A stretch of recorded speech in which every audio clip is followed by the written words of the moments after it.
국익을 위해 민간이 자유가 억압될 수 있다. 다수를 위해 소수를 희생해야 된다. 무조건 상위 권력자를 위해 자신을 바쳐야 한다는 세 문장은 민주주의라는 타이틀 속의 일본 사회를 요약하고 있습니다. 개인이 가치 판단이 결여되어 있는 상태, 모든 의사결정권은 상급자만이 가지는 것, 즉 개인이 모든 활동은 민족 국가의 전체 존립과 발전만을 위해서 존재하는 것. 이를 우리는 극단적 집단주의, 순화하면 전체주의 사상이라고 부릅니다. 표면상 보이는 일본의 모습은 이렇고 일본의 역사도 이래왔습니다.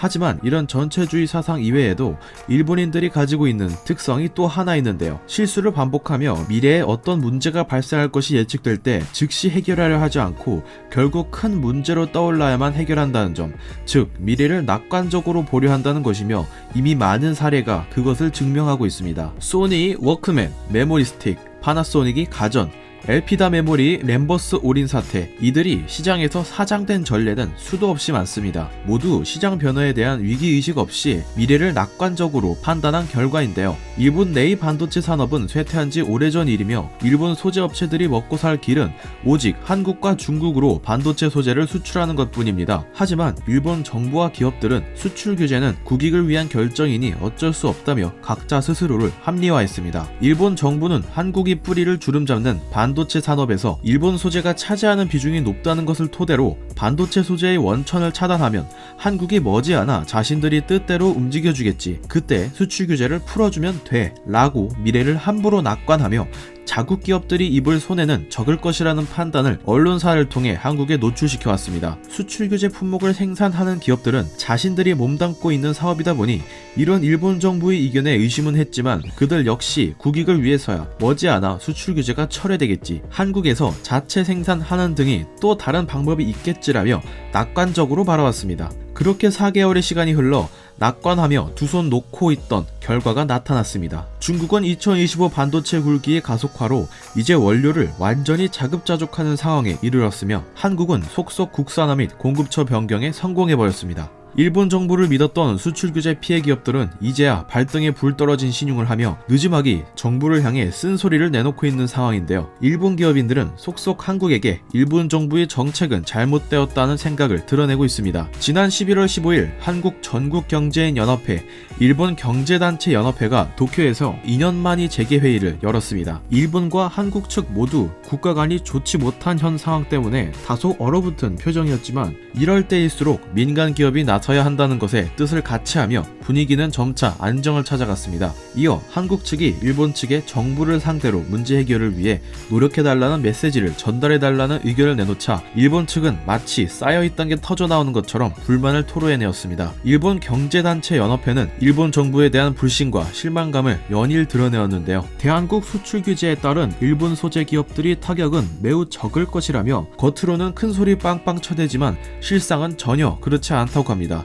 지난 영상을 보고 오시면 내막을 조금 더 이해하기 쉽습니다. 현재 수출 규제 타격을 받는 일본 기업들의 실적은 바닥을 치고 있는 상황이죠. 이런 일본의 현실에 빗대며 일본 측의 경제단체연합회 회장은 한일 경제는 하나의 공급망에 편입되어 서로 빠뜨릴 수 없는 파트너라며 한국과의 협력을 강조하는 모습을 취했습니다. 그리고 그 다음인 11월 16일 일본 정부는 이를 의식한 듯 대한국 수출 규제 이후 4개월 만에 최초로 액체 불화수소 수출을 허가했습니다. 한심하죠? 수출 규제가 실현되었을 당시 언뜻 봐서는 일본 정부의 결정에 따라 일본이 소재 산업 업체들만 일방적으로 손해를 본 것 같았습니다. 하지만 이들이 놓쳤던 부분도 분명히 있습니다. 당장 자신들이 밥줄이 끊어질 위기임을 알면서도 직접적인 행동에 돌입한 게 아무것도 없습니다. 앞서 말씀드린 일본 사회의 특징을 모두 적나라하게 보여주는 셈이고 경영 상태 악화라는 지경에 와서야 정부를 상대로 불만을 토로한 겁니다. 일본 내에서도 이들의 피해가 수면 위로 드러나자 여론들이 점차 갈리기 시작했습니다. 우리 측 피해는 적다면서 왜 이런 소식이 들리는 거죠? 정부의 정책, 그동안의 발언에 의문을 제기하는 사람들이 늘어났다는 겁니다. 일본 정부는 점점 외부적으로도 내부적으로도 압박을 받고 있습니다. 일본은 당초 한국이 북한에 불화수소를 넘겼다는 근거 없는 사유로 대한국 수출 규제를 시행했습니다. 일본에 매달릴 줄만 알았던 한국이 증거를 내놔라. 그럼 너네 거 안 쓰고 우리 것이나 다른 나라 거 쓰겠다. 니네 증거 없어? WTO에 제소할게.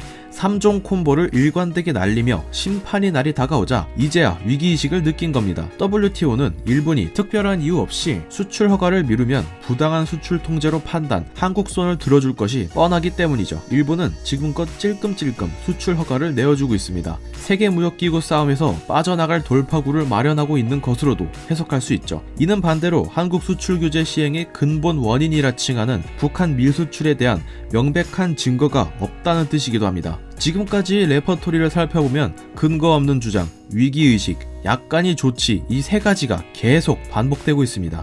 근본적인 문제를 해결하려 하지 않으며 그 문제를 낙관하니 끝나지 않는 메비우스의 띠가 만들어지는 겁니다. 일본 소재산업 기업들도 똑같습니다. 잃어버린 20년을 겪고도 두 손 놓고 또 일본을 믿은 건가요? 자신이 밥줄이 달린 부분에서 또다시 고질적인 전통, 국익 운운하며 눈치 게임을 하다니요. 결국 한국 기업들에게 한탄을 늘어놓고 언젠가 정부에 항의할 것이었다면 진작부터 제재 시작에 발맞춰 정부의 불만을 표시하고 우회 방안을 더욱 적극적으로 검토했어야 맞는 겁니다. 한국 기업인들은 수출 규제가 터지고 일주일도 안 되어 일본 소재 공급처를 방문하며 사태가 장기화될 경우 기업이 입게 될 손해를 줄이려고 노력했습니다. 그런데 일본 소재 기업들은요? 일본 정부만 믿고 발만 동동 굴렀습니다. 무슨 근거를 믿고요? 다른 나라를 통해 우회 수출하는 방안 하나는 괜찮은 결과네요. 그런데 스텔라 케미아 실적이 왜 그렇죠? 대한국 수출 규제 관련 일본 기사의 댓글을 볼 때마다 느끼는 게 있습니다. 일본인들은 국익이라는 명목 아래 다른 사람들이 피해를 보는 것은 절대 고려하지 않습니다. 대체 같은 나라의 국민들이 맞는 건지 의심될 정도로 그것은 당연한 것, 그들이 피해를 통해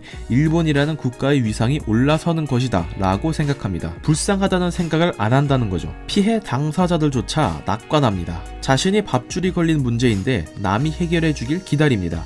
한국의 능동적 마인드와 일본이 수동적 마인드의 차이, 국민성 차이입니다. 오늘도 소리 소문 없이 일본 기업의 불빛이 희미해져 가는군요. 내용 괜찮았다면 구독 부탁드립니다.